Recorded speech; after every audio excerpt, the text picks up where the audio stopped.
오늘 말씀 함께 보겠습니다. 에베소서 4장 17절에서 24절.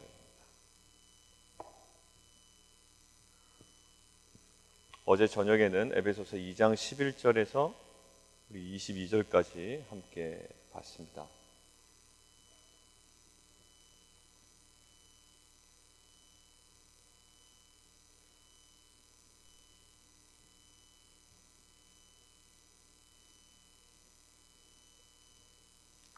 허물고 새로 짓기 위한 하나님께서 우리에게 주시는 말씀이었습니다. 새로 짓기 위해서는 반드시 허물어야 된다라는 거예요. 허물지 않고 지었다가는 온전하지 않은 터전 때문에 무너져 내립니다. 우리의 관계 속에, 관계적 어려움 속에 있으신 분들은 깨끗하게 정리하고 또 온전히 끊어내고 또 그때를 제거하고 완전히 허무는 때로는 아픔, 또 결단과 그러한 고백이 있어야 될 줄 믿습니다. 굉장히 어떻게 보면 무모한 일이에요. 무작정 막 어디다가 뭔가를 세운다라는 건 굉장히 무모한 일입니다. 그러니까 어제 저희가 함께 묵상한 대로 연말과 연초를 이렇게 지나가는데 바쁘게 지나가지만 그래도 우리가 분명하게 이 시간의 구분 속에 하나님께서 주시는 그 하루하루의 그 음성에 정확하게 반응하고 또 순종으로 나아가는 그 말씀이 삶 가운데 이루어지는 역사가 있기를 원해요. 에베소서가 이런 내용이더라라고 하는 것은 우리에게 사실 큰 도움은 되지 않습니다. 누구에게 드러내고 자랑하기에는 좋을 줄 모르지만 실제로 우리 삶을 변화시키는 능력이 되기 위해서는 잠잠한 가운데 더 깊이 묵상하시고 또 적용하시고 또 마지막 순간에는 순종으로 나아가는 공동체가 되기를 원해요. 그래서 말씀 붙잡고 기도하는 시간에는 주신 말씀을 가지고 또 깊이 기도하시고 이 계속 말씀과 말씀으로 연결해 주신 어떤 포인트가 있다면 또 그것들을 잘 기록해 놓고 하나님과 대화하시고 그 하나님과의 관계 속에서 오는 그 풍성함을 누리는 귀한 연말이 되기를 원합니다. 오늘은 17절부터 24절이에요. 17절부터 24절.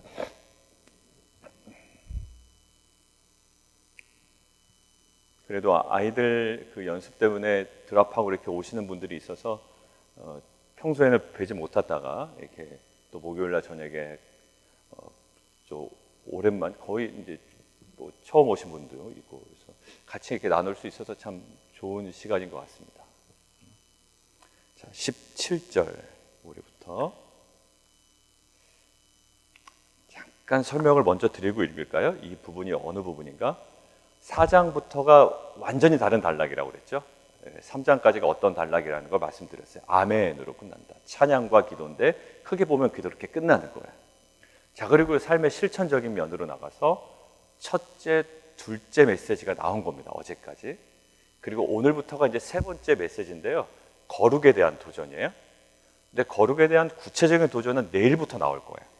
그러면 거룩한 삶을 위한 어떤 교리적인 기능을 얘기하는 겁니다. 이제 교리적인 근거를 딱 던져놓는 거예요. 오늘 이제 그런 관점에서 좀 보시죠. 그러면 오늘 약간 번역이 좀 아쉬운 부분도 이제 눈에 띄실 거예요. 그것들을 좀 살펴보면서 우리가 좀 보겠습니다. 자, 17절부터 함께 보겠습니다. 시작. 그러므로 내가 이것을 말하며 주 안에서 증언하노니 이제부터 너희는 이방인이 그 마음에 허망한 것으로 행함같이 행하지 말라.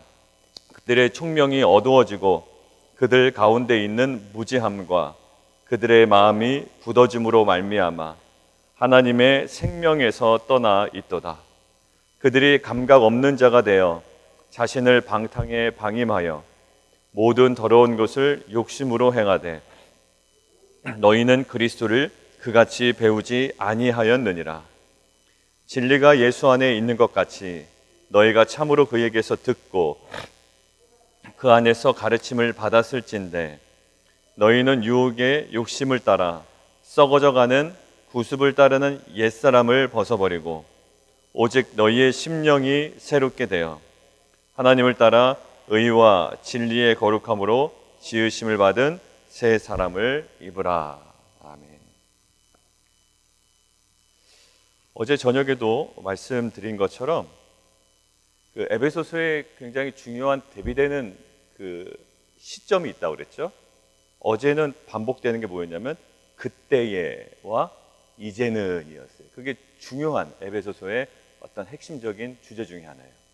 그때는 너희가 이러이러했는데 이제는.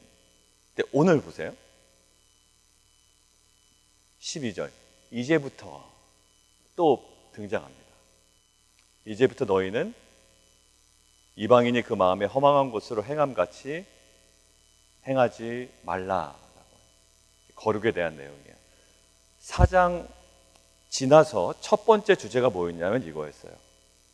성령이 하나 되게 하신 것을 잃어버리지 않도록 온갖 노력을 다하여 힘써 지키라라고 그랬죠. 하나됨은 누가 주체다? 그 사역에 하나됨의 사역은 성령님께서 이루신 거예요.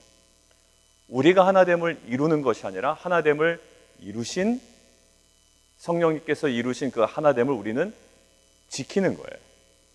자, 그래서 어제도 마찬가지였습니다. 어제도 담을 허무신 분은 누구라고요?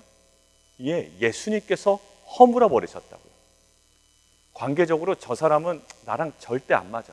경제적인 수준도 안 맞고 지적 수준도 안 맞고 신앙의 수준도 안 맞아서 저 사람하고는 이 정도 선 딱 거놓고 인사하고 그냥 나쁘지 않는 정도로만 지낼래 라고 하는 것은 복음의 신비를 모르는 거라고요. 에베소서에 얘기하는 건 뭐라고요? 어디까지 바라본다? 만물의 하나됨까지 바라본다고요. 이 만물의 하나됨이 어떻게 가능해? 라고 의심을 품는 자에게 무엇을 통해서 보여주신다? 교회 공동체의 하나됨을 통하여 보여주신다.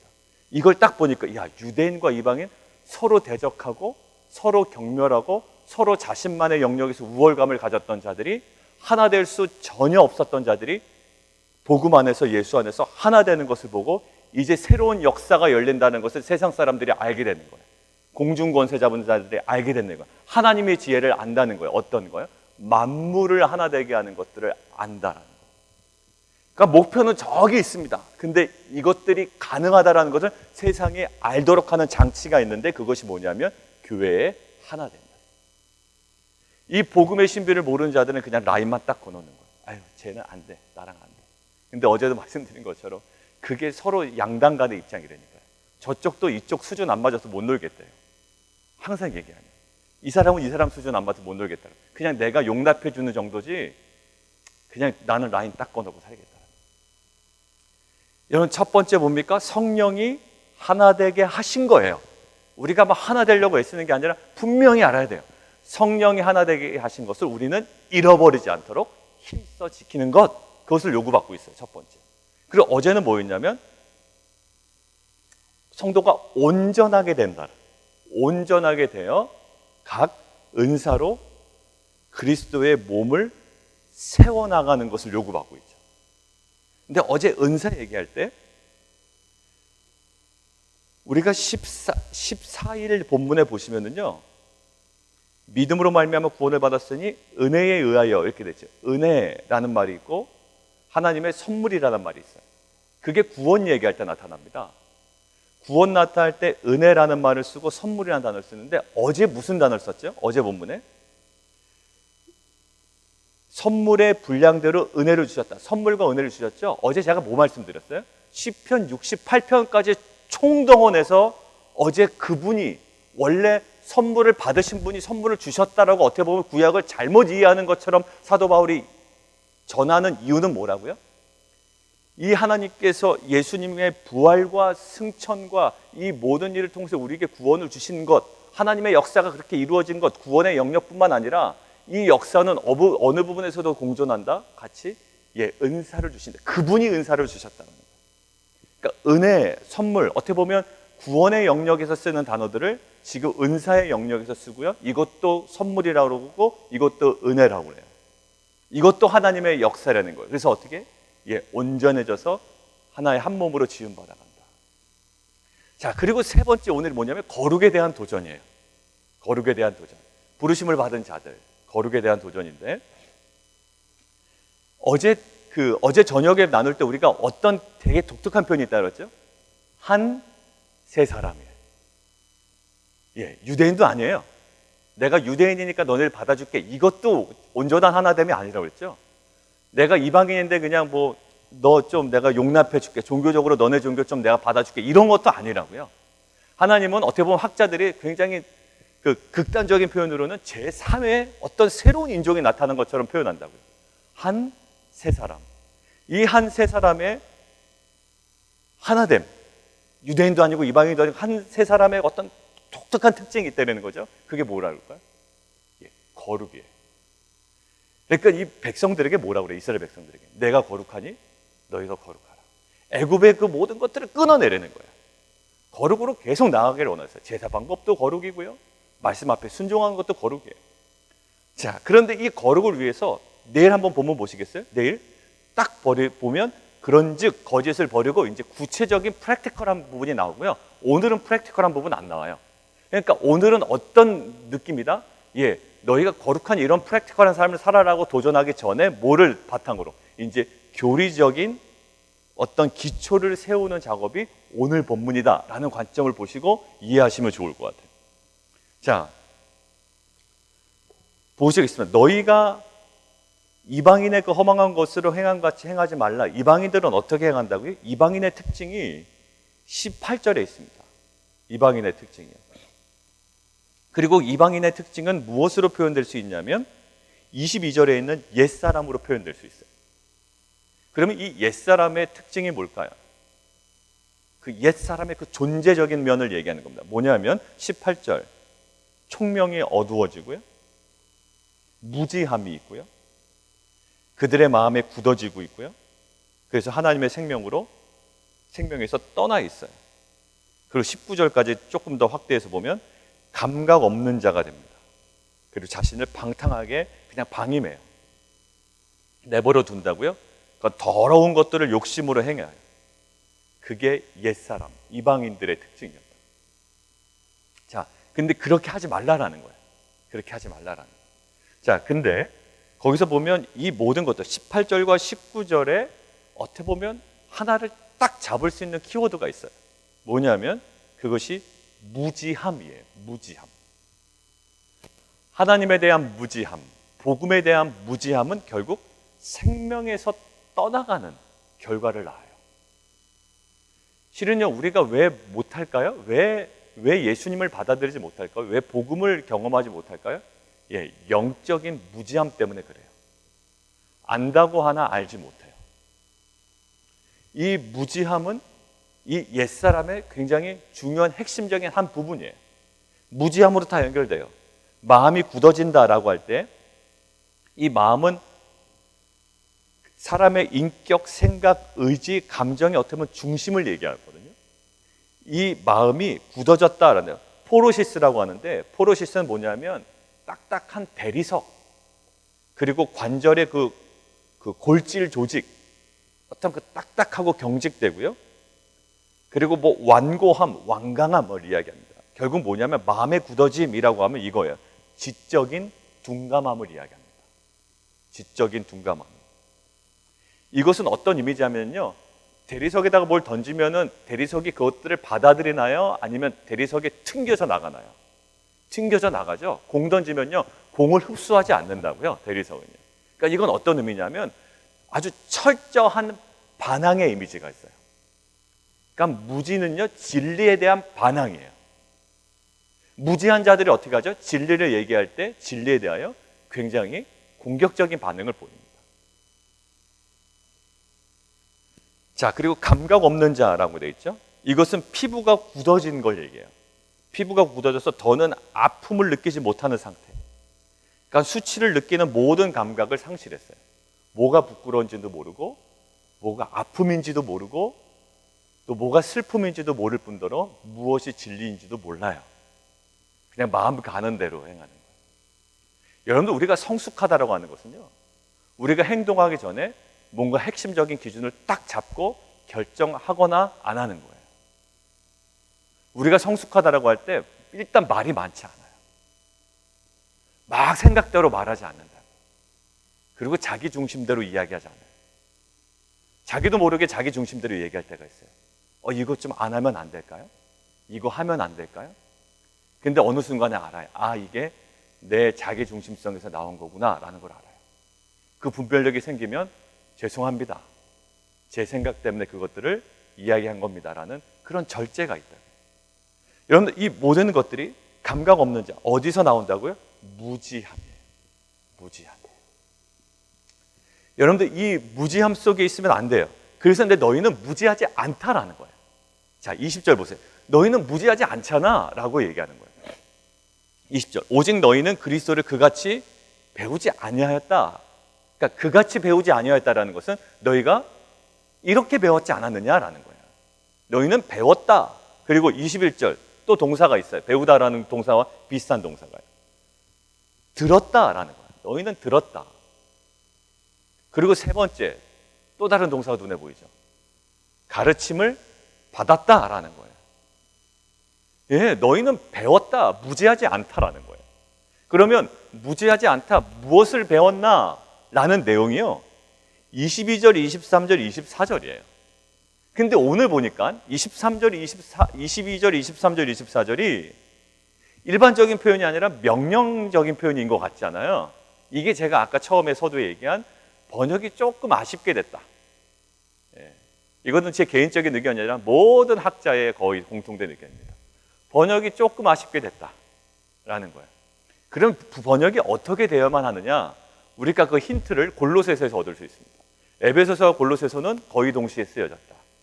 그리고 두 기고를 통하여 동시에 전해졌다. 우리가 계속 에베소서를 통하여 봤던 내용이죠. 골로새서 3장 한번 보시겠습니까? 골로새서 3장 9절이에요.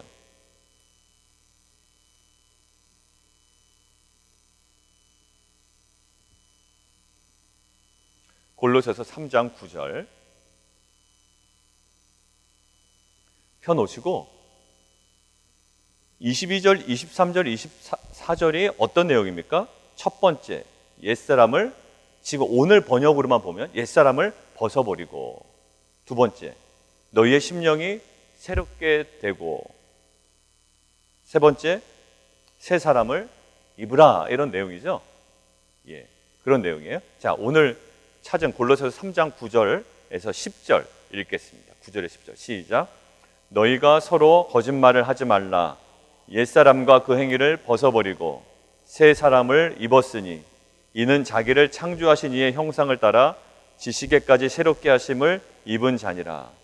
예, 여기 보세요. 너희가 서로 거짓말하지 말라라고 이야기하고요. 그 이유와 근거에 대해서 뭐라고 설명하죠? 옛사람과 그 행위를 벗어버렸기 때문에, 그리고 새 사람을 입었기 때문에 거짓말하지 말라라고 이야기합니다. 그러니까 거짓말하지 말라라고 하는 그 행동의 근거를 뭘로 삼아요? 너는 옛사람을 벗어버렸지 않느냐, 너희가 새 사람을 입었지 않느냐, 그러니까 어떻게 하라? 예, 거짓말하지 말라라는 겁니다. 자, 오늘 본문 지나서 내일 본문 첫 25절 한번 보십시오. 25절 내일 본문 같이 한번 읽어볼까? 시작. 그런즉 거짓말을 버리고, 거기까지만 하시면 돼요. 그런즉 거짓. 그러니까 그런즉 한다는 건 뭐예요? 앞에가 뭐가 된다? 이유와 근거가 되었다라는 거예요. 근데 앞에가 명령문으로 돼 있어요. 예, 헬라 원문에도 명령문으로 되어 있지 않아요. 좀 아쉽다라는 거예요. 그러니까 우리가 이 본문을 온전히 그러니까 제대로 이해를 약간 방해하는 어떤 요소이긴 하죠. 자, 그러면 왜 그러는가? 이게요, 가르침을 받았을진대라는 21절의 표현이 있잖아요. 이게 주동사예요. 어떻게 보면 주동사. 이것이 주동사고요. 나 다음에 있는 이 어떻게 보면 옛사람을 벗어버리고 너희의 심령이 새롭게 되고 새 사람을 입고, 이것이 뭐냐면 어떻게 보면 세 개의 부정사입니다. 부정사 여러분들 아시죠? 뭐 투부정사, 뭐 어떤 그 목적어를 역할하는 그 부정사예요. 부정사. 자, 이 부정사, 결국 이 부정사들은 명령, 권면을 나타내는 동사와 같이 쓰이지 않았어요. 지금 결국 간접합법이에요. 그러니까 이런 거, 이것들을 뭐라고 할 수 있냐면 이게 명령과 권면의 느낌이 전혀 없습니다. 동사가요. 자, 이렇게 할 수가 있어요. 여러분은 옛사람을 벗고 새 사람을 입었다고 배웠습니다라는 거예요. 그러니까 훨씬 이 문맥에 맞죠. 야, 너희가 옛사람이 이런 특징이 있어. 무지함 때문에 오늘 이런 모습이 있어. 그런데 너희는 무지하지 않아. 너희는 그렇게 배우지 않았어. 무엇을 배웠냐 하면 하고 그 세 가지를 얘기하는 거예요. 너희는 이렇게 배웠잖아. 뭐라고? 너는 옛사람을 벗었다고 배웠잖아. 그 너희는 너희의 심령이 새롭게 된다고 배웠잖아. 그리고 너는 새 사람을 입었다고 배웠잖아. 그러니까 내일 본문을 바로 이어지니까. 그러니까 어떻게 알아? 거짓 버려라 라는 거예요. 그러니까 오늘 본문은 결국 뭘까요? 그리스도인의 정체성을 이야기하는 거예요. 이렇게 해라 라는 명령이 아니라 너 그런 사람이야 라는 거예요. 그러고 보니 오늘 생명의 삶에서 묵상 에세이의 글을 잘 선택하신 거예요. 뭐 제가 잘했다 잘못했다 판단한 게 아니라 굉장히 부합되는 거예요. 딱 제목만 봐도 알아요. 오늘 제목이 뭘까요? 정체성 인식의 중요성이라는 거예요. 그러니까 딱 이 아티클을 왜 골랐는지를 알 수가 있죠. 자, 이것은 명령어가 아니라 어떻게 보면 근거가 돼요. 이런 사람이었잖아, 이런 사람이잖아 라는, 이렇게 배웠잖아 라는 거예요. 심령이 새롭게 된다라는 말은 뭐냐면요, 너희의 심령이 새롭게 된다, 마음이 새롭게 된다라는 건가? 라는 게 아니라 이 심령은 푸뉴마예요. 푸뉴마인데 이 푸뉴마의 심령이라고 하면 꼭 뭐냐면 심령이 뭔가 그 장소가 새롭게 된다라는 어떤 느낌이 같잖아요. 근데 거기에 헬라어 원문에 찾아보니까 이런 느낌은 아니에요. 장소의 의미는 아니라는 거예요. 근데 어떤 느낌이냐면 수단과 도구의 역격의 그 단어가 쓰이는 거예요. 그러니까 결국 뭘까? 푸뉴마, 그러니까 성령도 되거든요, 그게. 그러니까 성령으로 너희가 새롭게 된다. 어떻게 된다? 매일매일 새롭게 되잖아. 너희가 성령으로 매일매일 새롭게 된다는 거 배웠잖아. 그런데 어떻게 옛사람 이방인의 삶을 그렇게 살아갈 수가 있겠어? 라고 도전하는 거예요. 이런 거죠. 너 지금 군복 입어야 돼 라고 얘기하는 게 아니에요. 너 군복 입어야 돼 라고 하는 게 아니라 너 군복 입었잖아. 군복 입었잖아. 그러니까 전투에 나가야 돼. 뭐 이런 느낌이에요. 야, 너 오히려 이제 거꾸로 얘기하면 군복을 벗었잖아. 그리고 지금은 민간인 옷을 입었잖아. 그러니까 그렇게 생각할 필요 없잖아. 이런 느낌이라고요. 결혼식을 가야 되는데 야, 너 작업복 벗었잖아. 이제 예복을 입었잖아. 그런데 어떻게 예복을 입고 작업을 할 생각을 해? 이런 느낌이라고요. 이런 느낌이에요. 그러니까 뭐를 자꾸 확인하는 거야? 너 뭘 배웠어? 너 지금 예복 입었다고 배웠잖아. 근데 왜 그거 입고 자꾸 작업을 해? 왜 밭에 나가서 일을 하고 있어? 이런 느낌이라고요. 자, 그러니까 결국 뭘 얘기할까요? 너희가 어떠한 것을 배웠는지, 어떠한 지식이 있는지, 어떤 정체성인지를 확인하는 것이, 이것이 왜 중요할까요? 거룩을 살아가기 위해서 우리의 정체성을 확인하는 것이 매우 중요한 거예요. 근데 이것이 비단 성도들에게만 그랬을까? 그렇지 않아요. 예수님에게도 그랬습니다. 예수님이 사역을 하실 때 예수님 사역을 그냥 하신 게 아니에요. 어떻게 하셨을까요? 예, 침례 요한에게 침례를 받으십니다. 그리고 나서 예수님에 대한 정체성이 아주 분명하게 들려요. 뭐라고 그러냐면 이렇게 들립니다. 예수께서 침례를 받으시고 곧 물 위에서 올라오실 때 하늘이 열리고 하나님의 성령이 비둘기같이 내려 자기 위에 임하심을 봅니다. 그리고 마태복음 3장 17절에 하늘로부터 소리가 있어 말씀하시되 이는 내 사랑하는 아들이요 내 기뻐하는 자라. 내 사랑하는 아들이 돼야 돼 라는 것도 아니에요. 내 기뻐하는 자가 돼야만 해 라는 명령어도 아니에요. 너는 그런 사람이야. 그러니까 예수님에 대한 온전한 정체성을 확인해 주신 후에 그 다음에 예수님의 공생애가 시작이 됩니다. 여러분들 자녀들에게 먼저 심어줘야 되는 게 뭘까요? 너 공부해야 돼 라는 것보다 너는 이러이러한 사람이야. 제가 어제 그 말씀 나누기 전에 그랬죠. 아이들 목요일 날 하고 금요일 날 하고 이 유스 그룹들이 자주 모이는 게 애들에게 부담이 되나 막 이런 갈등이 있는 거예요. 왜냐하면 딱 목요일 날 오는 숫자만 보면 알 수 있잖아요. 근데 제가 우리 아이들 목요일 날 저녁에 막 말씀이라도 붙잡고 뭔가 해가려고 하는 모습을 보고 이거 놓으면 안 되겠다는 생각이 딱 있는 거예요.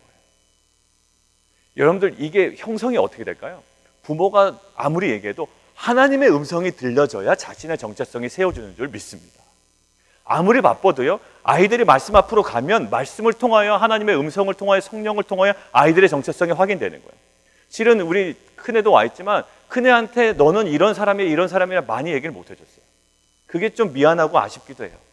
그런데 묵상하고 또 ACF라는 그 공동체 안에 있고 기독 동아리에서 활동하고 이러면서 그 안에서 깨달아진 것들이 많은가 봐요. 대화하다 보니까 제가 이렇게 보면 깜짝깜짝 놀라요. 야, 내가 아이에게 준 것보다 하나님께서 직접 만드신 부분이 있구나. 정말 우리의 연약함을 도우시고 그 자녀를 또 만들어 가신 하나님의 섭리와 은혜가 있구나라는 걸 느꼈어요. 여러분들 아이에게 뭘 해줘야 될까요? 우리 자녀에게도 그 정체성이 온전히 확인이 되면 거룩하게 살아야 돼, 너 마약하면 안 돼, 뭐 하면 안 돼, 뭐 하는 것보다 너는 이런 사람이야, 너는 이렇게 배웠잖아. 누구로부터? 예수님에 관하여 그리고 예수 안에서 배웠다. 여러분 이것들이 우리에게 거룩으로 나아가는 굉장히 중요한 첫걸음인 줄 믿습니다. 여러분 또 뭐라고 그랬죠? 구원은 뭐와 연관되어 있다? 지난주 토요일에 새 창조와 연결되어 있다. 네, 맞아요. 집사님 바로 얘기하시니까 깜짝 놀라요. 구원은 새 창조와 연결되어 있어요. 그러니까 새롭게 빚어진 인생이라고. 어제 저녁에 본문에서 나눈 것처럼 새로운 한 새 사람, 그 거룩으로 나가야 되는데 오늘 분명한 것은 이 정체성을 굉장히 이야기를 하고 있어요. 자, 정리합니다. 윤리적 권면의 근거는 뭘까요? 우리가 누구인지에 관한 이야기를 하고 있어요. 로마서 6장 6절에도 우리 옛사람이 예수와 함께 십자가에 못 박혔다라고 이야기하는 거예요. 갈라디아서 2장 20절 내가 그리스도와 함께 십자가에 못 박혔으니 이제는 내가 사는 것이 아니다라는 거예요. 자, 갈라디아서 3장 27절 누구든지 그리스도와 합하기 위하여 침례를 받은 자는 그리스도로 옷 입었다라는 거예요. 옷 입어라라는 게 아니에요. 옷 입었다라고 얘기하는 거예요. 자, 고린도후서 5장 17절 누구든지 그리스도 안에 있으면 새로운 피조물이다라는 거예요. 피조물이 되어야 된다라는 거죠. 우리 사랑하는 권사님 그리고 집사님들 그런 분이에요. 그러니까 그거로부터 끊을 거는 좀 끊고 우리가 거룩으로 나아가고 그 사람답게 살아가는 거죠. 한 가지 예화만 하고 마치겠습니다. 우리가 많이 아는 예화예요. 거지와 왕자 이야기 아시죠? 거지, 왕자. 거기서 조금 각색을 해보겠습니다. 알고 보니까 왕자가 거지였고 거지가 왕자였어요. 출생의 비밀이 있었던 겁니다. 이것들을 바로 잡아준 거예요. 누군가가 나타나서. 거지가 원래 뭐였어요? 왕자였습니다. 그래서 이제 거지가 맨날 그 길에서 거지처럼 남의 돈을 이렇게 구걸해서 먹던 거지를 왕자의 옷을 입혀서 넣어놨습니다. 근데 얘가 자꾸 어떻게 합니까? 손으로 자꾸 먹어요. 음식을 자꾸 손으로 먹는다. 그때 왕자를 도와주는 교사가 뭘 얘기할까요? 왕자님, 당신은 거지 옷을 벗었습니다. 지금 왕자의 옷을 입고 있습니다. 그런즉 젓가락으로 드십시오. 아니면 포크로 드십시오. 이렇게 얘기할 거라고요. 우리 안에 거룩으로 나아갈 때 가장 첫 번째는 우리가 누구인지에 관한 거예요. 그리고 하나님께서 우리에게 한 새 사람이라고 얘기하고 이제 내일부터는 이 오늘 내용을 근거로 이야기하십니다. 사랑하는 성도 여러분들, 우리가 새로운 것에 근거를 두고요. 이제 예전의 옷을 좀 벗었다면, 새로운 옷을 입었다면 그에 걸맞는 삶의 모습이 있어야 할 줄 믿습니다. 손가락으로 자꾸 먹는다고요? 그것은 왕자의 옷을 안 입어서가 아니에요. 뭐에 대한? 우리가 갖고 있는 지식을 자꾸 자극을 해야 된다. 우리가 누구인지. 우리의 그 하나님께서 우리에게 허락하신 그 신령한 지식, 그런 그 믿음, 또 우리를 향한 그 정체성, 이것들이 오늘도 복음 안에서 회복되어 가는. 그래서 정말로 이 거룩으로 기쁨으로 나아가는 귀한 공동체가 되기를 원합니다. 함께 기도하겠습니다.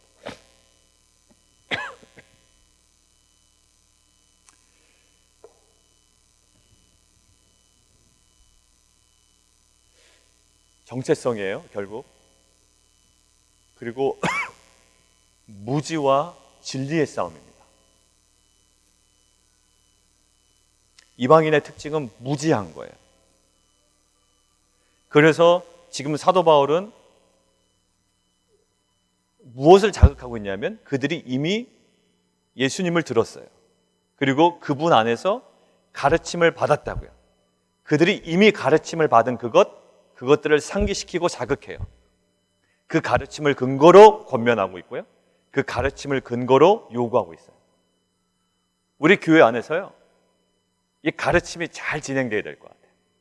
이제 새해부터는 이제 교육이 시작이 될 텐데 이 온전한 가르침이 교회에 잘 세팅이 되기를 원해요. 가정 안에서도 이 부모를 통한 이 가르침이 온전히 잘 세팅이 되기를 원해요.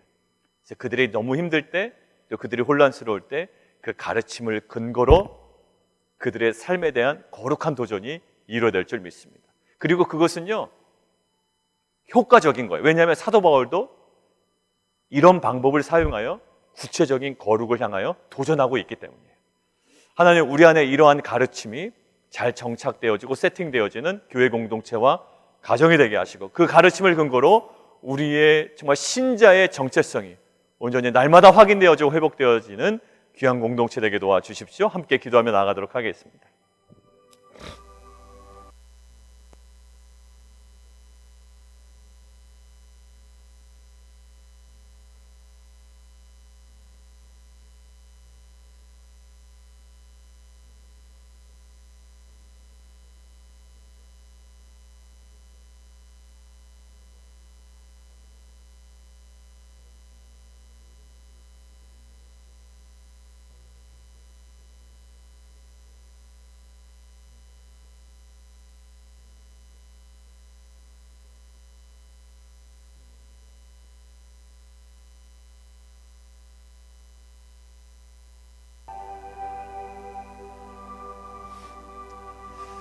우리가 한 가지 더 기도할까요? 지난번에 얘기 나눈 것처럼 성령이 하나 되게 하신 것을 우리는 힘써 지키는 자들이라고 그랬죠? 오늘도 마찬가지입니다. 옛 사람을 벗고 새 사람을 옷 입고 성령으로 우리를 날마다 새롭게 하시는 이것들은 하나님의 사역이에요. 근데 이것들을 우리는 기억하고 또 이것들을 누리며 살아가야 된다고요. 이것에 대하여 깨어 있어야 된다고요. 하나님, 우리가 벗고 우리가 입고 지금 또다시 이런 작업을 하는 것이 아니에요. 이미 그런 옷을 입고 있다는 것, 성령으로 우리가 날마다 새로워지고 있다는 것, 우리가 날마다 깨닫고 그 거룩을 누리며 전하는 귀한 공동체 되게 해주십시오. 우리 다시 한 번만 기도하겠습니다. 하나님 아버지 감사합니다. 주님 인도하여 주십시오.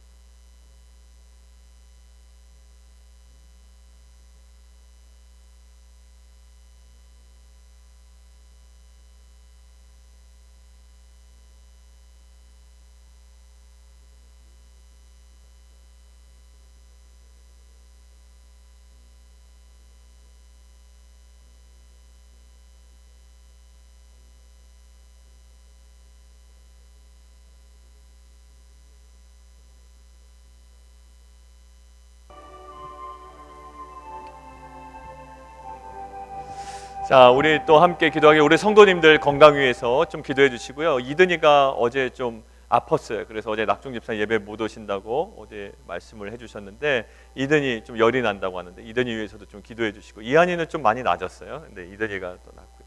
그리고 우리 이종호 선교사님 어제 제가 공유해 드린 대로 항암 치료 받고 있는데 항암 치료 때문에 벌어질 수 있는 여러 가지 좀 부작용들이 있잖아요. 이것들이 있지만 또 인내하며 계속 기다리고 또 기도한다고 하셨습니다. 우리가 좀 기도했으면 좋겠습니다. 하나님 힘 주시고 또 항암 치료를 감당할 수 있는 체력과 또 은혜를 부어 주십시오. 우리 함께 기도하며 나아가도록 하겠습니다. 하나님 아버지 감사합니다. 주님 인도하여 주셨습니다.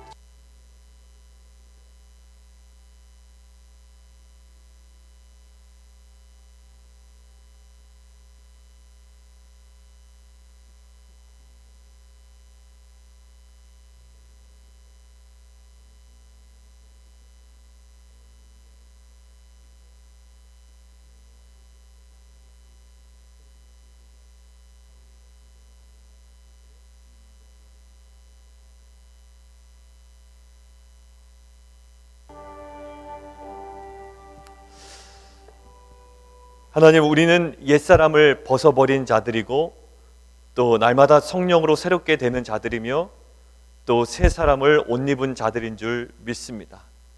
이 정말 놀라운 지식과 또 이 가르침에 대한 깨달음과 또 깨어 있음으로 인하여 우리의 거룩에 대한 삶이 하나님 정말 기쁨으로 감당해내는 삶이 되게 도와주시고, 이제는 거지처럼 살아가는 자가 아니라 왕자의 특권과 그 권위와 그 위엄과 하나님 정말 그 영광을 알고 그 길을 믿음으로 또 기쁨으로 걸어가는 귀한 공동체 될 수 있도록 주님 인도하여 주시옵소서.